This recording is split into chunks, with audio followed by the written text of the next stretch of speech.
All right, it just needs a power cycle, then should be good to start.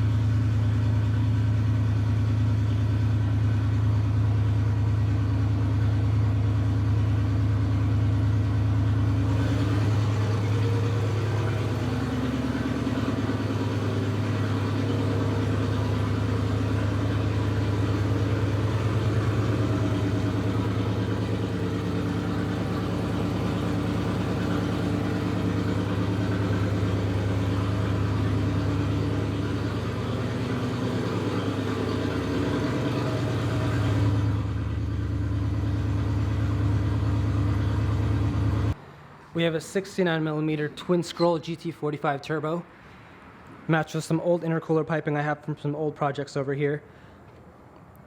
This is the JDM intercooler I got off of eBay.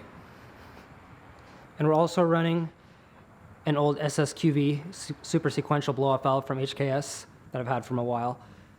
And also a 38mm wastegate, also off of Amazon. Our ignition system is the Holley Sniper EFI coil pack. We're running a Holley dual sync distributor over there in that mess of wires, and a Hyperspark style CDI box. We're also running a 60 psi fuel pressure regulator matched to some Amazon E85 compatible fuel lines. The Terminator X is probably the best bang for your buck when it comes to getting a new EFI system on any small block Chevy. There are a couple cheaper ones. There's the Phytech ECU, there's the Holley Sniper EFI system, but I consider the Terminator X mainly for, I guess, the two-step launch control, the externally mounted ECU, which is actually in the inside of the car, and also the advanced ignition system, and also a more advanced ignition timing control system to make the most out of the power from this setup. Side note, so the channel actually just hit 1,000 subscribers, so thank you so much for all your support, guys. I have pages of videos planned ready, and I know you guys want to see some races, so those are definitely coming in the future. Here's just a couple little things to do for the Terminator X interface. So here is the Terminator X touchscreen display. The externally mounted ECU is right down there. There's a 1-bar map sensor that's pretty much pre-built inside the ECU system, but since we're running a turbocharger, we're going to need to run a 3-bar map sensor. That's coming in the mail the next couple days, but let's jump right into this. So to set up the Terminator X for the first time, you're just going to touch the Wizards button. We're going to go to the GCF Wizard. It's a throttle body injection system. We have the 4-injector version. 8 cylinders. You can go cubic inches or liters. This is a stock small block Chevy 350. So we're going to run 350 cubic inches. This intake manifold is a high rise kind of style, so it's usually set to run about 1100 RPMs. So we're just going to set it up to 1100. And then we're running a stock camshaft, so we're going to choose option 1. I've tried all of these. I know I'm using technically a CD box, and we're also running the Hyperspark TBI system, but the dual sync is the distributor type, so you want to choose, I guess, this is the only one that worked. I tried the other ones, but the dual sync distributor is the one that's going to work for us. So we're running a 60 psi fuel pressure system, so I think this is actually going to limit the ECU. If you run the 43 psi, then it probably won't be able to push full power. You need this full 60 psi. And we're running a turbocharger.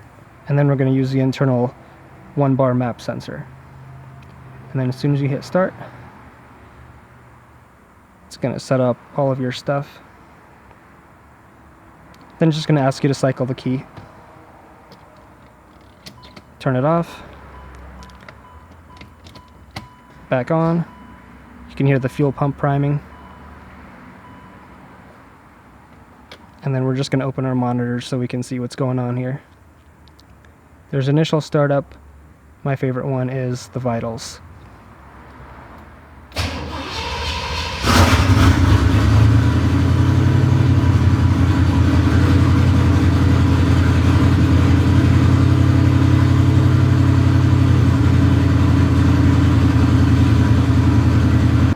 And there you have the base tune that comes with the Terminator X. Isn't 100% accurate, obviously. We're only running a 1-bar map sensor. We need to run at least a 2 or 3-bar map sensor to handle any sort of boost.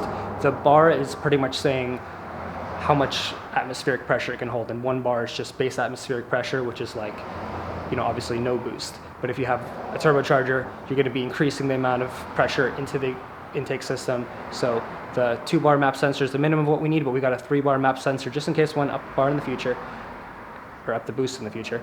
And yeah, that's what the base map is doing right now. It's just kind of trying to let it idle, and when you rev it, it's not understanding that the air pressure is increasing, or it's not understanding why the air pressure is increasing. So that's why we can't drive the car yet. So what's coming up in the future is I'm going to clean up the engine bay. Obviously, we're going to get all of this wiring cleaned up and pretty much just everything looking neat. The hood still sitting over there, so we haven't been able to install it yet.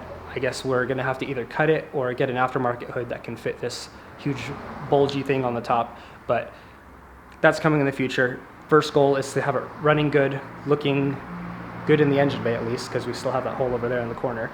But we have some wheels and tires. As you can see, I've been kind of busy at work buying wheels and tires when it's too hot to work on the car. But yeah, we have a couple races set up too. I have a C7 Corvette to race first, C8 Corvette, maybe a GTR, maybe a Porsche. It's gonna get crazy, so it's gonna get crazy pretty fast. I'm super excited, but thank you so much for watching, guys. I appreciate all the support you guys are, I guess, giving me even while I'm not posting any videos. So more videos to come very soon. Thank you, guys.